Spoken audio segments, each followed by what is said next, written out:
Paris abandonnait les 5000 points vendredi après la baisse surprise de la confiance des consommateurs, ici même aux États-Unis.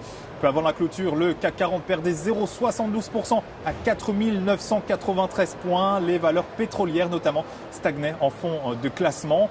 Et la première des valeurs à suivre cette semaine, c'est Iliad, la maison mère de Free, dont le chiffre d'affaires est sorti en hausse de 7% au premier trimestre 2015 à un peu plus d'1 milliard d'euros.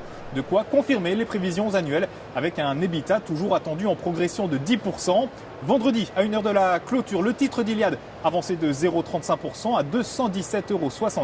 Les analystes de l'Obsa ont une opinion positive sur cette valeur. Second focus du jour, SIF, la Société internationale des plantations d'EVAS, dont le chiffre d'affaires a reculé de plus de 26% au premier trimestre à 51,6 millions d'euros. Une baisse qui s'explique notamment par des ventes en retrait de plus de 25% sur cette même période.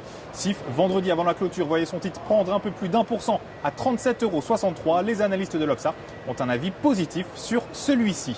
La recommandation du jour proposée, vous le savez, par Trading Central. Il s'agit aujourd'hui de Peugeot. Le titre du constructeur s'extirpe à la hausse d'une zone de consolidation en place depuis fin avril. Il évolue donc au-dessus de ses moyennes mobiles courtes et longues ascendantes. De son côté, le RSI est inscrit en territoire positif sans être en zone de surachat. Ainsi, tant que 16,10 € reste support, une nouvelle phase de progression est attendue en direction de 19,40 € puis 22,40 €. Et la stratégie à adopter pour jouer cette valeur, la voici, l'achat du warrant call 4533T d'Unicredit, prix d'exercice fixé à 17,50 €, date d'échéance au 16 septembre 2015. Pour Trading Central, depuis le Stock Exchange de New York, c'était Sébastien Giron. Excellente fin de journée, on se retrouve demain.